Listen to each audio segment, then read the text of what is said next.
3 kesalahan terbesar dalam memulai bisnis yang pastinya tidak boleh kamu alami.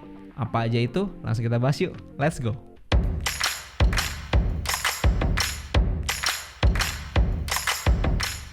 Membuat bisnis itu gampang-gampang susah atau susah-susah gampang, tergantung gimana kita melihatnya. Yang pasti, membuat sebuah bisnis itu adalah sesuatu yang seru dan menyenangkan, tapi bukan tanpa masalah. Dan saat kamu memulai sebuah bisnis, ada 3 hal yang harus kamu hindari agar success rate dalam bisnis yang kamu mau buat itu menjadi semakin tinggi. Dan kita akan bahas 3 poin di video ini. Langsung aja kita bahas yuk. Yang pertama adalah berusaha untuk menyenangkan semua orang. Wah, ini adalah masalah yang klise tapi banyak dialami. Saya kasih contoh ya. Misalnya begini. Kamu let's say mau membuat warung mie, kamu membuat mie, mau jualan mie. Nah, pertanyaannya adalah begini, kamu mau buat mie yang seperti apa? Apakah kamu buat mie kecil, mie lebar, mie ala Jakarta, mie ala abang-abang, mie baso, mie pangsit, mie apa lagi ya? Mie Siantar, mie Pontianak, mie Aceh. Terus mie-nya mau skala pedesnya gimana? Mau mie yang pedas banget, hot jeletot, atau mau mie yang manis, mie yang seperti apa?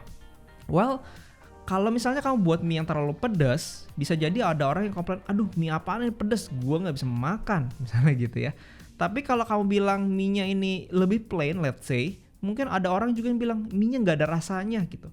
Sepertinya saya rasa sulit sekali untuk seseorang membuat mie yang bisa disukai oleh semua orang. Well, mungkin ada pengecualian, Indomie kali ya. Tapi secara general nggak akan bisa kita menyenangkan semua orang.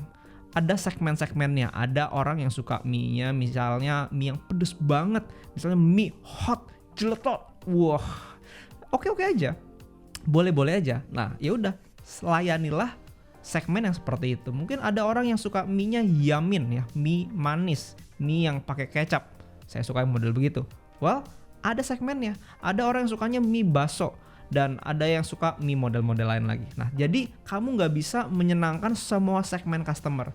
Pilih segmen customer yang memang kamu ketahui marketnya seperti apa dan layanilah mereka. Kalau ada orang lain yang makan dan let's say nggak suka karena memang bukan segmen market kamu, that's okay. Kita sekali lagi tidak bisa menyenangkan semua orang. Kamu mau market yang seperti apa? Misalnya, kamu mau market yang lebih high end, mie-nya premium, dibuatnya dengan tepung gluten free, let's say, terus ayamnya pakai ayam kampung atau pakai daging kepiting dan seterusnya. Well, ada segmennya dan layanilah segmen itu.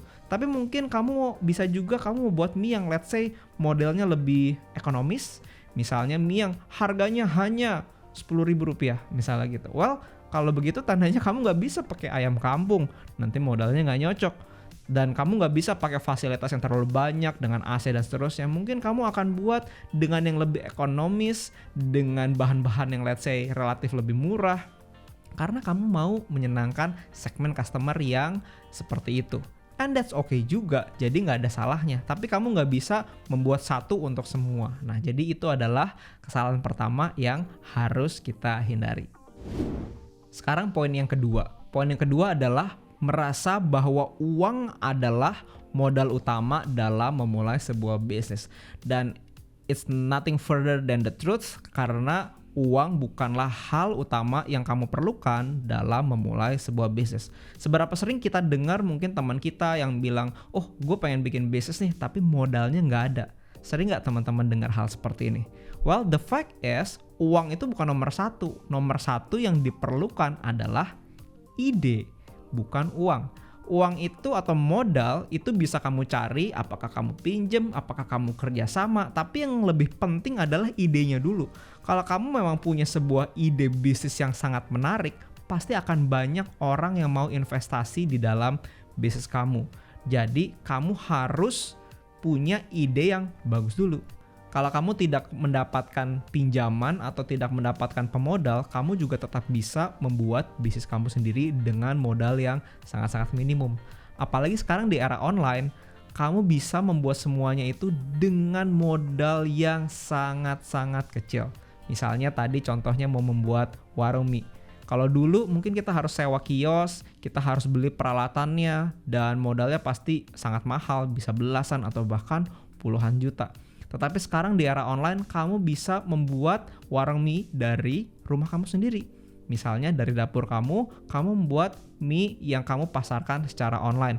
Tinggal kamu daftar aja tuh ke Gojek, ke Grab, Traveloka Eats, Shopee Food, dan semuanya diantar. Kamu nggak perlu punya toko secara offline.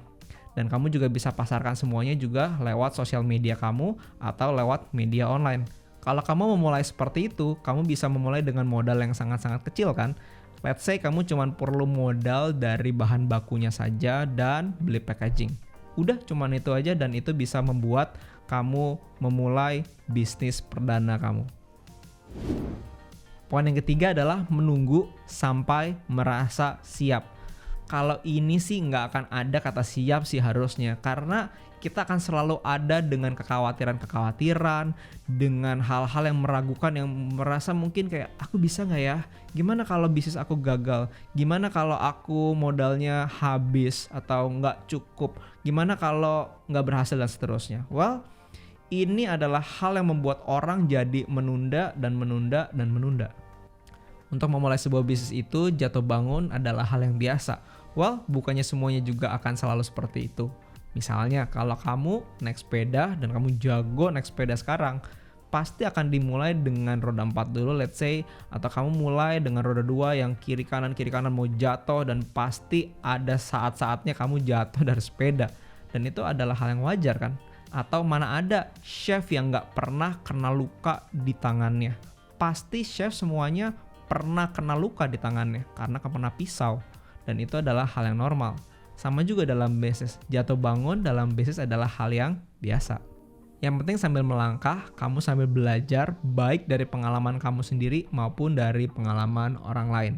Carilah orang-orang yang sudah pernah mengalami hal yang akan kamu tempuh, sehingga kamu tidak perlu mengulangi kesalahan-kesalahan yang sama yang orang tersebut sudah alami duluan atau sudah jatuh di lubang itu duluan. Kamu bisa hindari hal-hal tersebut.